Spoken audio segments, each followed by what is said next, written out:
Ayan, baka nga sira nito yung kanyang thermal fuse. So, buksan natin. Tanggalin natin yung tali niya. So, ayan, buksan natin. Bilisan muna natin yung makina.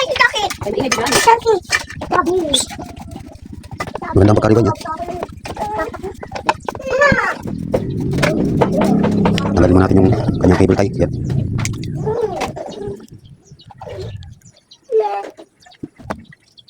Hirap lang itong tanggalin. Para makita natin yung linya.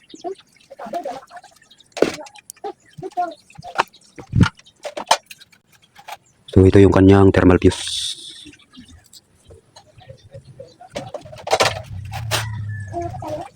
Testerin natin itong thermal fuse na ito.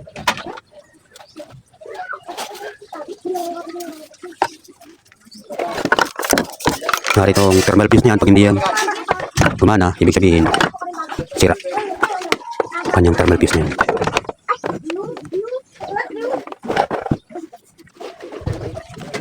Ito ang kanyang thermal fuse. So, gumagana naman. So, bakit siya initak dun? So, yung linya, ito yung white, yung nasa ilalim. So, ito yung nilagay ng jumper. Tira natin. Oh, meron naman. Pero bakit nilagyan pa ng tap sa capacitor? Ngayon ako nakapag-repair ng ganito. Putulin mo natin to para natin makita yung linya kung may naputol ba. Isang hibla dyan. Yan, tagkalan natin.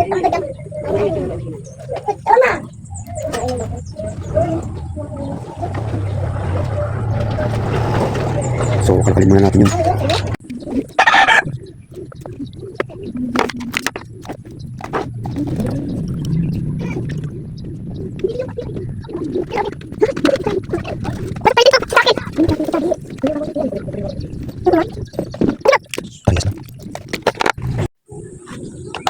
Hinang muna natin. So, gumagana naman yung kanyang thermal fuse. So, tinister natin kanina. Kaya, hinihinang ko na. Kasi kanina wala itong hinang.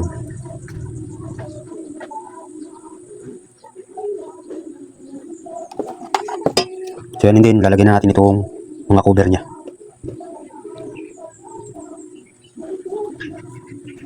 So, nahihinang naman natin. And then, tinister na natin siya. Okay naman. Yung makina. So, tingnan natin baka sa capacitor lang naging problema nito.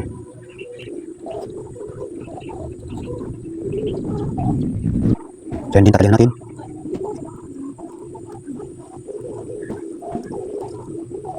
Yan, talihan muna natin siya. So, yan, testerin muna natin itong kanyang sa switch. So, 1, 2, 3. So, yan, gumagana siya. Yan. So, talihan natin at okay naman ang makina niya. Ito yung ating panali at ating pansungkit.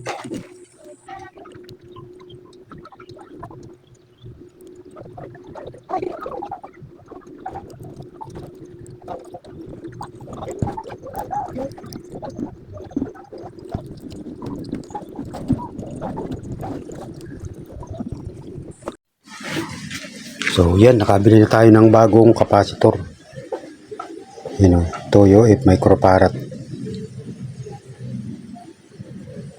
Palitan muna natin yun. At medyo luma yung naipalit natin dun, nailagay. Pinag-testing ko lang naman.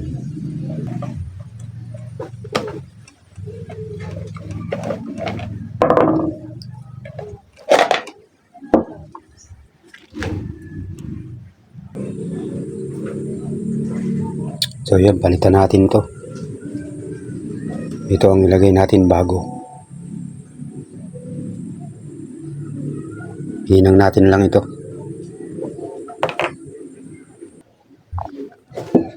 So ito na siya. Naikabit na natin.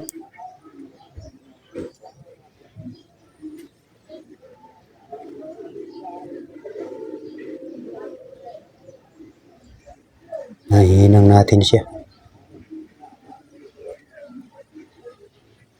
So, kabit na natin dun.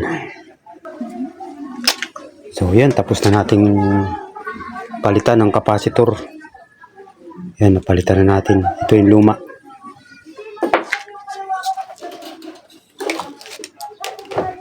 So yan, saksak natin. Para atin siyang maramdaman ng hangin.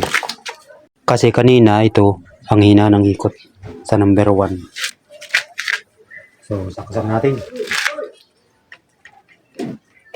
Yan, okay na. Saksak na. And then, switch natin.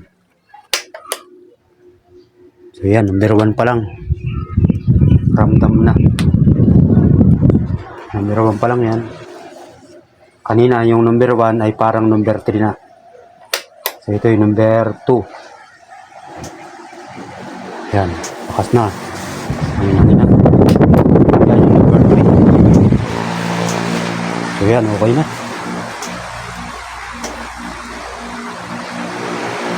So yan, sana may natutunan kayong muli. Ni-repair na isang wall pan, na isang Hanabishi. So yun lamang po. Wala niya sa akin. Yan kay boss na nagpaayos itong kanyang electric pan. So yun lamang boss. At maraming salamat. So yan, sana pakisuportahan nyo po ako sa aking YouTube channel, Totoy TV Vlog. So medyo madalang na po tayo mag-repair ng ganito mga electric pan. So yun lang po. Maraming salamat. God bless you all.